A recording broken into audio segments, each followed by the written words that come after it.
Warning, this video might make you stop snacking all day and think very differently about stress once you see what both are really doing to your gut. A lot of people think gut problems are only about food. But sometimes the real problem is that your gut never gets a long enough break to clean itself out. And when that process gets disrupted, the effects can show up everywhere. Bloating, brain fog, energy crashes, and that nagging feeling that your body just is not working right. In this video, I'm breaking down 5 science-backed mechanisms that can help your gut repair, reset, and work the way it is supposed to again. The goal is simple: better energy, better focus, less bloating, and a gut that finally starts helping you instead of fighting you. Mechanism 1. Your gut has a cleaning crew.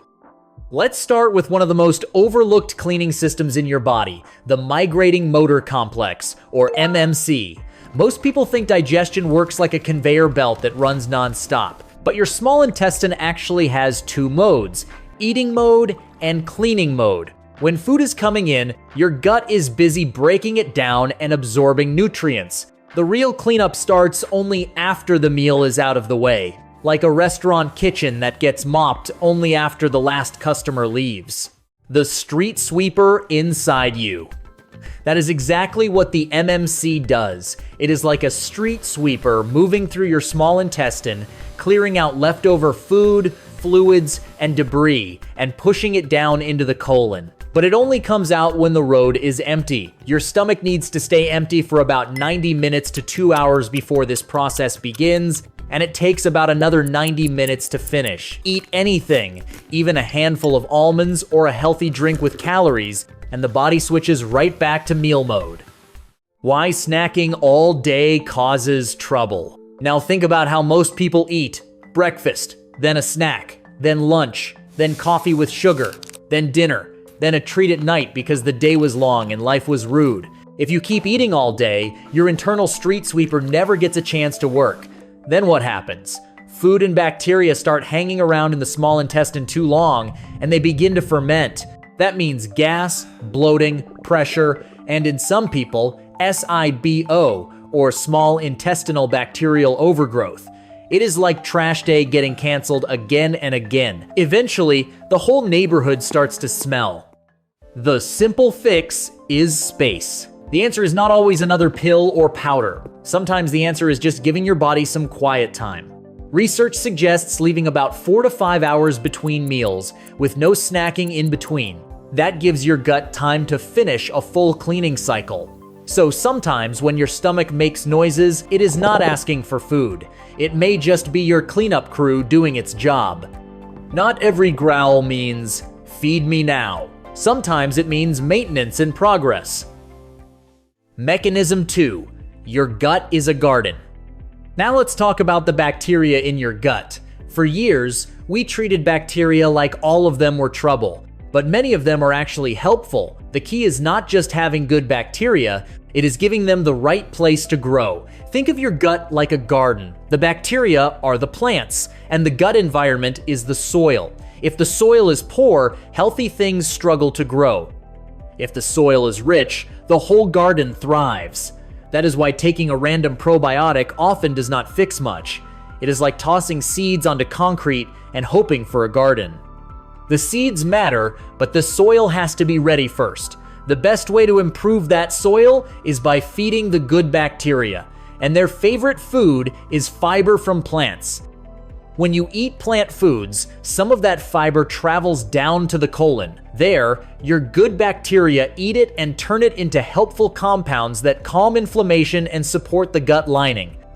So in simple terms, you are not just eating for yourself. You are feeding your gut team too. And if your gut team is well fed, they help protect the place. Different bacteria, like different foods. Here is the part a lot of people miss. Different bacteria like different foods. Some like onions, some like walnuts, some like berries, some like beans. So if you eat the exact same healthy foods every day, you are feeding only part of the team. That is like having a big family dinner and only bringing pizza for one person. The American Gut Project found that one of the strongest signs of a healthy gut was not one special superfood. but lots of different plant foods. The sweet spot was about 30 different plants a week. That sounds huge until you remember that herbs, spices, nuts, seeds, fruits, beans, and vegetables all count. This is not about eating more and more of one thing. It is about variety. If you eat broccoli every day, great. But if you add carrots, black beans, pumpkin seeds, cilantro, berries, garlic, apples, and herbs, now you are feeding a whole community. A healthy gut is not a one-plant garden. It is a whole backyard full of life. Mechanism 3, your body has a schedule. Now let's look at timing. Your body does not handle food the same way at every hour of the day. During the day, digestion and blood sugar control work better. At night, things slow down. Think of it like an office. In the daytime, everyone is there and work gets done fast. Late at night, only a few tired workers are left. That is what happens when you eat a big meal late. Food sits longer, blood sugar stays higher, and your body has to work when it should be winding down. That can mean more inflammation, more fat storage, and worse, sleep. Your gut and your sleep are connected too.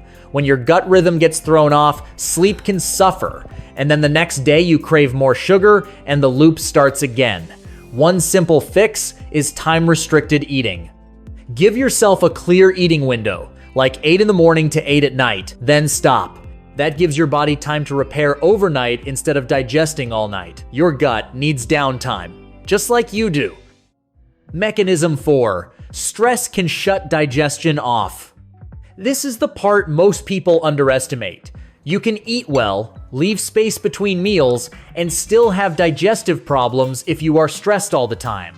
That is because your gut listens to your nervous system. And one of the main connections between your brain and your gut is the vagus nerve. Think of it like a direct phone line. If the message coming through is danger, your body shifts attention away from digestion and towards survival. Your nervous system has two main modes, fight or flight and rest and digest. You cannot be in both at the same time.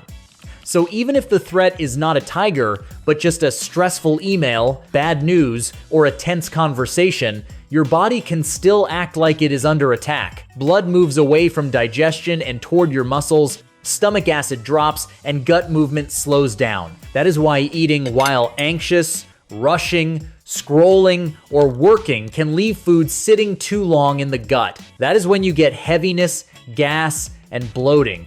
The good news is that the body can switch back. One of the fastest ways is through your breath. Before you eat, take 3 slow, deep breaths and make the exhale a little longer than the inhale. That tells your brain, we are safe now. And when the brain gets that message, digestion gets turned back on. It takes about 30 seconds, but it can change how your body handles the whole meal. Mechanism 5. Stop bombing your gut. The 5th mechanism is about something a lot of people miss. Most gut advice is about adding more supplements, more powders, more greens, more probiotic drinks. But sometimes the smarter move is not adding something new. It is removing the things that keep irritating your gut in the first place. One of the biggest examples is antibiotics. When they are truly needed, they can be life-saving. But when they are used too often or unnecessarily, they do not just hit the bad bacteria. They can also wipe out a lot of the helpful ones your gut depends on. It is a little like tearing up the whole yard just to get rid of a few weeds. Yes, the problem may be gone, but now the ground has to recover too. And it is not only medication. A gut can also take daily hits from an ultra-processed diet, too much alcohol, constant stress, and a pattern of eating that keeps the system inflamed instead of letting it recover. The point is not to become paranoid, it is just to reduce the daily stuff that keeps your gut irritated. That might mean being more careful about unnecessary antibiotics, eating fewer highly processed foods, washing your produce well, and making a few simple choices that lower the overall stress on your system. Because the less your gut has to fight every day, the easier it is for healing to happen. Small choices change everything. That is really the bigger message of this whole video. Gut repair is usually not about one miracle food or one perfect supplement. It is about working with the systems your body already has. Give your gut time to clean itself. Feed the good bacteria a wider variety of plants. Eat in a rhythm your body handles better. Calm your nervous system before meals. And remove some of the things that keep pushing your gut in the wrong direction. The good news is that your gut can recover, and a lot of that recovery starts with small choices that seem almost boring in the moment. Waiting before the next snack, adding more variety to your plate, taking one slow breath before lunch, cutting back on the stuff that keeps irritating your system. These habits may seem small, but over time, they can change a lot. Your gut is not asking for perfection. Most of the time, it is just asking for a little less chaos and a little more consistency. If this video helped you see your gut in a different way, make sure you are subscribed, and I would really like to hear from you. Out of these 5 gut health habits, which one feels like your weakest point right now? Let me know in the comments, and I will see you in the next one.